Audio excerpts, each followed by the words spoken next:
नमस्कार, आप देख रहे हैं हॉट टॉक भारत। मैं हूं दिवाकर विक्रम सिंह। कर्नल वीरेंद्र शाही सर आज हमारे साथ उपस्थित हैं। पीओजेके पर हम बातचीत करेंगे, उस पीओजेके पर जहां कर्नल सर का ही एक ऐसा दृष्टिकोण है कि पीओजेके के लोग आज़ादी तो चाहते हैं, लेकिन किससे और किसके लिए? चाहते तो वो पाकिस्तान से हैं, लेकिन अपने लिए। वो हिंदुस्तान का झंडा उठाने की बात तो करते हैं, उसमें भी ज़्यादातर लोग नहीं, कुछ ही लोग। लेकिन पीओजेके बनेगा हिंदुस्तान, ये नारा अभी भी वहाँ की गलियों में आम लोगों के द्वारा नहीं लगाया जाता, ये नारा नहीं गूंजता। फिर भारत की सेना या भारत की सरकार या भारत की 140 करोड़ की आवाम पीओजेके को लेकर के क्या करे? करना क्या है? हमें अपना ये भूभाग लेना ही लेना है, लेकिन कब, कैसे, किन परिस्थितियों में, इन सब पर हम बातचीत कर चुके हैं। लेकिन महत्वपूर्ण बात तो ये है कि पीओजेके में पाकिस्तान की सरकार जो कटोरा शरीफ अर्थात शहबाज शरीफ के नेतृत्व में चल रही है, लेकिन उस सरकार को चला रहे हैं वहाँ के जिहादी जनरल मियां मुनीर। और पिछले 2 सप्ताह के दौरान वहाँ पर जो कत्लेआम और वहाँ पर महिलाओं बच्चों के साथ जो कुछ भी किया जा रहा है वो किसी भी मानवाधिकार उल्लंघन से भी ज़्यादा है, लेकिन पाकिस्तान ऐसा कर रहा है और वहाँ के लोग झेल रहे हैं, रेजिस्टेंस भी दिखा रहे हैं। क्या कुछ स्थिति वहाँ के लोगों ने विरोध स्वरूप पीओजेके में बनाया है और क्या आगे स्थिति बनने वाली है, इस पर कर्नल सर कुछ बात करने जा रहे हैं, उसे ध्यान से सुनिए। जी सर। धन्यवाद दिवाकर जी। पीओजेके का एक नजरिया शुरू से ही क्लेवर पॉलिटिकल मैनिपुलेशंस की वजह से बुनियाद से ऐसा रखा गया कि दुनिया को भ्रम में रखा जाए। कई बार आपने और हमने मिलकर क्लियर किया कि वो पाकिस्तान ऑक्युपाइड कश्मीर नहीं, 90% इलाका नॉन कश्मीरी है। पाकिस्तान में खास वजह से उसको इंटरनेशनल कश्मीर इशू का जामा पहनाने के लिए आज तक भी कश्मीर इशू भी कहा जाता है। और वो नॉन कश्मीरी पॉपुलेशन जिसमें डोगरी, गोजरी, पहाड़ी बोलने वाले लोग हैं, जम्मू से कनेक्टेड लोग हैं, उनको कश्मीरी कहते आ रहे हैं। यहाँ तक कि अब वो जो जनरेशन है उनको मदरसों में यही पढ़ाया गया कि वो सब कश्मीरी हैं और वो आज तक अपने आप को कश्मीरी कहते चले आ रहे हैं। लेकिन सर एक मैं थोड़ा रोकूंगा आपको। वहाँ के रक्षा मंत्री ने बाकायदा एक बयान दे दिया है जिसको लेकर के भी विरोध हो रहा है कि वहाँ के रावलकोट और मीरपुर के लोग तो कश्मीरी है ही नहीं, जिसका काफी विरोध है। जी, सही बात है जी। ये लोग कश्मीरी बिल्कुल नहीं है। और अगर कर्मा थ्योरी पर किसी को विश्वास है तो ये वही लोग हैं जिन्होंने 1947 में मुजफ्फराबाद, मीरपुर, कोटली इन इलाकों में जो नरसंहार किया, जो रेप्स किए, जो कत्लेआम किए, वो लौट कर आज पाकिस्तान आर्मी उनके साथ कर रही है। यही सब सीन थे और मैं एक ऐसा शख्स हूँ जो उस समय पैदा होकर जी जी बच्चा था। धीरे धीरे बातें समझ आनी शुरू हो गई थी कि वहाँ क्या करते थे जब वो लाशों में नंगी औरतों की बॉडीज गाड़ियों से निकलती थी। कुछ तो समझ आता था कि क्या हुआ इनके साथ। जी। आज वही सब पाकिस्तान आर्मी उनकी सेकंड और थर्ड जनरेशन के साथ कर रही है। तो ये तो भगवत गीता का कर्मा थ्योरी है, ये अलग बात है।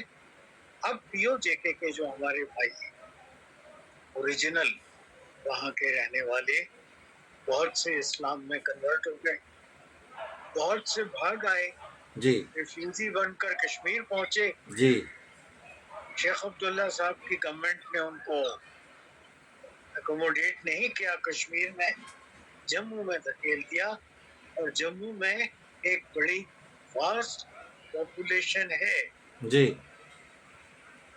पीओजेके के जम्मू वासियों की। कुछ इस्लाम में कन्वर्ट हो गए, कुछ विदेशों में चले गए कन्वर्ट होकर, मुस्लिम बनकर, कुछ अरेबियन कंट्रीज में, गल्फ में, कुछ इंग्लैंड में, कुछ और वेस्टर्न कंट्रीज। अब ये सब लोग जो बात करते हैं बाहर रहकर, इनको ग्राउंड रियलिटीज का इतना आभास नहीं है। हम्म अगर आप न्यूज को अच्छी तरह छान कर देखें तो ज्यादा से ज्यादा मुजाहरे जो हो रहे हैं वो रोटी पानी के लिए हो रहे हैं। हम्म उनका पानी पाकिस्तान ले लेता है, उनकी रेयर अर्थ पाकिस्तान ले लेता है, उनकी पैदावार पाकिस्तान लेता है, और आटा नहीं मिलता, दाल नहीं मिलती, चावल नहीं मिलता। उनका युद्ध आज के दिन ज्यादा आलू टमाटर का है। हम्म उसमें नेशनल चेंजेस या नेशनल लेवल पॉलिटिकल चेंजेस की बातचीत सुनाई नहीं दे रही है। वो अपनी नहीं नहीं भुखमरी सर, से मैं लड़ यहाँ रहे हैं। रोकूंगा आपको। अगर ऐसा नहीं है तो फिर वो ये कह रहे हैं, वो क्यों कह रहे हैं कि लेके रहेंगे आज़ादी? आजादी चाहते हैं ताकि उनका जो कुछ रसद बाहर चला जाता है, जो पाकिस्तान खा जाता है, वो पाकिस्तान ना खा सके। वहाँ की डेमोग्राफी चेंज कर दी गई है, वहाँ पंजाबी और सिंधी आकर बसा दिए हैं, वहाँ बलोच और पठान आकर बसा दिए हैं। जो आजादी चाहते हैं वो चाहते हैं कि सिर्फ वो जम्मू बेस के लोग या जे के बाशिंदे जो ओरिजिनली वहाँ थे वो हुकूमत संभालें, वो अपना रूल करें।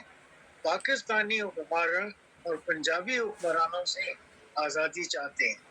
मतलब आज़ादी चाहते हैं तो पाकिस्तान का झंडा पीओजेके के उस पूरे एरिया में नहीं लहराया जाए, तो मतलब जी पाकिस्तान से तो आज़ादी चाहते हैं ना। जी हाँ, उनके अंदर कश्मीरी नेशनलिज्म है, हिंदुस्तान का जो एक राष्ट्रवाद है वो शायद नहीं है, ये आप कहना चाह रहे हैं? हिंदुस्तान का राष्ट्रवाद इसलिए नहीं है कि उनको बचपन से पैदा होने से मदरसों में बताया गया कि वो कश्मीरी हैं, जो कि वो कभी नहीं थे, वो नहीं है। और कश्मीर में आईएसआई के चंद एजेंट्स आवाज उठाते थे 370 से पहले तक, एबोर्गेशन 370 का जो हुआ उसके पहले तक, कश्मीर बनेगा पाकिस्तान। तो जो सैयद अली शाह गिलानी का तबका, कश्मीर बनेगा पाकिस्तान, वो लोग भी वही आवाज उठाते थे, और पाकिस्तान में उसी आवाज के वीडियोस उन्हें दिखाए जाते जी थे। जी और जब वो वीडियो दिखाए जाते थे तो वो यही बातें करते थे। आज भी वो समझते हैं कि वो कश्मीरी हैं, और क्योंकि कश्मीरी हैं इसलिए वो कश्मीर बनेगा पाकिस्तान का एक भाग है, जो वो नहीं है। नहीं सर, मैं थोड़ा स्पष्ट चाहता हूँ, यही तो आप काफ़ी बता चुके हैं और इस देश की जनता को समझना चाहिए और कश्मीर के लोगों को भी समझना चाहिए, जम्मू के लोगों को भी समझना चाहिए, और वो क्षेत्र जो पाकिस्तान के कब्जे में है वहाँ के लोगों तक ये वीडियो पहुँचे तो भी समझना चाहिए। वो जो जी नारा लगा रहे हैं या वहाँ पर जो गोलियां चला के मुनीर जो है वो निहत्थे लोगों को मरवा रहे हैं, वो लोग आज़ादी तो चाहते हैं, वो पाकिस्तान को तो नहीं चाहते, लेकिन जब वो आज़ाद हो जाएंगे तो वो हिंदुस्तान से ही मिलना चाहते हैं या हिंदुस्तान के लिए उनका दिल धड़क रहा है, ये वो नहीं चाहते। आपके मुताबिक ऐसा इसलिए क्योंकि वहाँ मदरसों में पढ़ाया ही गया कि वो कश्मीरी हैं। तो सवाल ये है कि क्या कोई कश्मीरी, उस कश्मीरी के दिल या जहन में हिंदुस्तानियत आ ही नहीं सकती? ये भी तो सवाल है। देखिए, फेनेटिज्म तो ऐसे ही पढ़ाया जाता है ना, फेनेटिज्म पढ़ाया गया मैंने उनके कुछ कायदे देखे हैं हम्म कि 5-6 मुस्लिम बच्चे छोटे छोटे एक तांगे में घोड़े की जगह जोते हुए हैं हम्म और एक सर से गंजा चोटी वाला काफिर का काफ उर्दू में शब्द होता है जिसमें कक्का काक हिंदी भाषा में लिखते हैं हम काफिर। वो जो चोटी वाला बूदी बूदी वाला बंदा है वो काफिर है, वो तांगा हाँक रहा है। हम्म तो भारत वालों को वो काफिर कहते हैं। उनको ये सिखाया गया कि भारत ने 47 में कब्जा करके कश्मीर पर कब्जा कर लिया और पीओजे के साथ वो बच गया। नहीं, अब मैं कश्मीरी है बचे ये हुए। तो ठीक है, यहाँ तक तो वो सीख लिए। तब वो विद्रोह किससे कर रहे हैं? अब तो उनका मोह भंग हो गया पाकिस्तान की सरकार से, या पाकिस्तान के पंजाब प्रांत से आए लोगों से, सिंध प्रांत से आए लोगों से, बलोचियों से, या खैबर पख्तूनख्वा से जो लोग ला करके बसा दिए गए। जो मूल JNK के लोग हैं वो आज़ादी तो चाहते हैं, लेकिन क्या उस भूभाग की आज़ादी चाहते हैं? और सबसे बड़ी बात तो यह है कि जो लोग मूवमेंट चला रहे हैं वो भारत से सहयोग चाहते हैं। तो ये तो बड़ा पैराडॉक्स क्रिएट हो रहा है यहाँ पर। भारत को यूज करना चाहते हैं हाँ, उस आजादी के लिए जिसमें वो भारत को शामिल नहीं करना चाहते। इसका फायदा मतलब चाहते हैं। इसका मतलब एक सर बहुत बड़ा सवाल है कि वहाँ आवामी एक्शन कमेटी के नेतृत्व में, जिसे वहाँ की सरकार ने, पाकिस्तान की सरकार ने आतंकी संगठन घोषित कर दिया है, उसमें जो आज़ादी के मांग चल रही है वो सिर्फ POJK के लोगों की अपनी मांग है, जो आलू टमाटर तक सीमित है। जो झंडा उठा करके, तिरंगा उठा करके सड़कों पर उतरने की मांग की जा रही है, वो POJK से बाहर रह रहे कुछ POJK निवासियों के द्वारा की जा रही है, जिसमें अमजद मिर्ज़ा जैसे कुछ POJK एक्टिविस्ट हैं। लेकिन ये खुल करके भारत सरकार से न सहयोग चाह रहे हैं, न भारत सरकार के साथ वास्तविक बातचीत कर रहे हैं, और इसलिए ये सारा मामला गड्ढमड्ढ है। और अगर ऐसे गड्ढमड्ढ है सर, तो फिर इनको आज़ादी पाकिस्तान के सरकार से कैसे मिलेगी? और दूसरी बात, हमारा भूभाग हमें कैसे मिलेगा? उसके लिए तो आप कहते हैं हमें वेट करना पड़ेगा। जी, दो अच्छी खबरें मुझे परसों और कल मिली। जी, उनमें से तो एक है कि पाकिस्तान आर्मी में भी जम्मू बेस के जो POJK के लोग थे वो काफी भर्ती थे। जो कश्मीरी कौम है वो ज्यादा युद्ध में भरोसा नहीं करते, वो फौज वौज में नहीं जाते हैं। जी, जी, जी, जी। वो दहशतगर्दी कर सकते हैं, छुप के बम फाड़ सकते हैं, पर सरेआम छाती के बल हिम्मत से युद्ध करने का उनका वो कल्चर बिल्कुल नहीं है।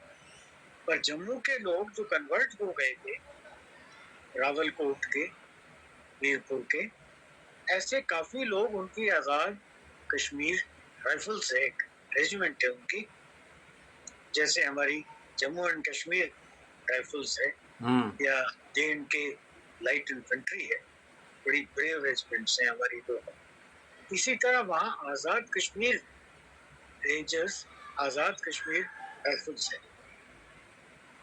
अब जो ये आजाद कश्मीर वाली फौज है जी। उसके लगभग 150 से 160 सैनिक, जिसमें कुछ सीनियर अफसर्स भी हैं, जिनमें junior commission officers, non commission officers और जवान हैं, इन्होंने पाकिस्तान आर्मी से रिजाइन कर दिया।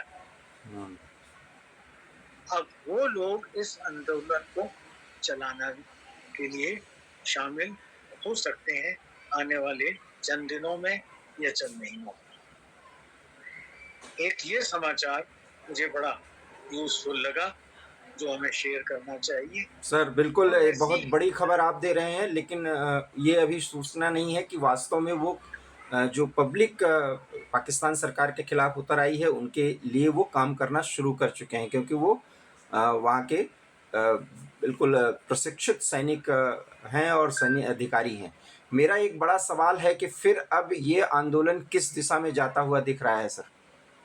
मुझे लगता है कि शायद आने वाले 6 महीने में बांग्लादेश की मुक्ति वाहिनी तक की तरीके से शायद पीओजेके में भी एक सैनिक रूप सा ये ले लेंगे। इसके साथ ही दूसरा समाचार ये भी है कि बिलोच के कुछ लड़कों ने वॉलंटियर किया है कि वो ये पीओजेके की सहायता में इस तरह संगठनबद्ध होने के लिए सहायता देंगे, गाइडेंस देंगे और साथ करेंगे। मतलब आप ये कहना चाह रहे हैं कि बलोची और पीओजेके के जो एक्टिविस्ट हैं वो मिल जाएंगे, ये बलोचियों ने प्रस्तावित किया है और इस पर काम भी शुरू कर दिया है और उसको एक मिलिट्री रूप देंगे मुक्ति वाहिनी की शक्ल का। और ये स्थिति आने वाले 6 महीनों में भारत के लिए एक सुअवसर दे सकती है कि हम अपना योगदान इस भूभाग में जहाँ कत्लेआम चल रहा है, जहाँ इन लोगों के खिलाफ बहुत ज़्यादा अत्याचार हो रहा है, उस पर कोई अपना नज़रिया पेश करें और वो नज़रिया क्या हो सकता है, बड़ा इंटरेस्टिंग होगा। अगले वीडियो में इंतज़ार कीजिए। हालांकि कर्नल सर चलते चलते बताना चाहते हैं कि वो स्थिति क्या होगी। They have to deserve and then desire. उन्हें कम से कम अपनी उतनी काबिलियत बनानी पड़ेगी, अपना देश बनाना पड़ेगा जिसमें भारत कुछ सहायता देने की सोच सके। बहुत बहुत धन्यवाद सर। और कर्नल वीरेंद्र शाही सर का नज़रिया पूरे देश में अगर सुना जा रहा है और वो लोग जो पीओजेके पर अक्सर अपने वाणी पर कुछ भी वो कह देने की बात आगे रखते हैं, बहुत विराम नहीं लगाते, उन्हें सोचना चाहिए कि पीओजेके हमें किन परिस्थितियों में कैसे मिलेगा और पीओजेके की स्थिति है क्या। और जब हम ऐसा देख रहे होंगे तब हम इंतज़ार करेंगे और वो घड़ी आने वाले 6 महीनों में आ सकती है, क्योंकि अब बलोच एक्टिविस्ट और पीओजेके के एक्टिविस्ट और लोग सैन्य संघर्ष के लिए भी पाकिस्तान से लोहा लेने के लिए आगे आ सकते हैं, वो अपने को आपको तैयार कर सकते हैं। और वो स्थिति बांग्लादेश के संघर्ष के दौरान जो मुक्ति वाहिनी ने बनाई थी वो पैदा हो सकती है और तब भारत के सहयोग की दरकार होगी और भारत के प्रति इन लोगों का प्रेम भी पूरी तरीके से बढ़ा हुआ दिखेगा। कर्नल सर शायद इसीलिए जब भी हमने पीओजेके पर वीडियो बनाया तो उन्होंने कहा हमें समय का इंतज़ार करना चाहिए, क्योंकि पीओजेके लेना बहुत मुश्किल नहीं तो बहुत आसान भी नहीं, क्योंकि पाकिस्तान ने वहाँ पर बहुत ज़्यादा उथल पुथल और बदलाव कर दिया है और वहाँ कट्टरपंथियों के हाथ में एक तरीके से पूरा शासन और सत्ता की बागडोर है।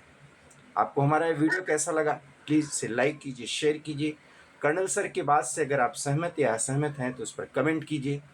अगले वीडियो का इंतज़ार करिए, हम बताएंगे कि अगले आने वाले 6 महीनों में क्या होगी। और तब तक देखते रहिए हार्ट ऑफ भारत। हमारे चैनल हार्ट ऑफ भारत को प्लीज़ सब्सक्राइब कीजिए। बहुत बहुत धन्यवाद। नमस्कार। धन्यवाद।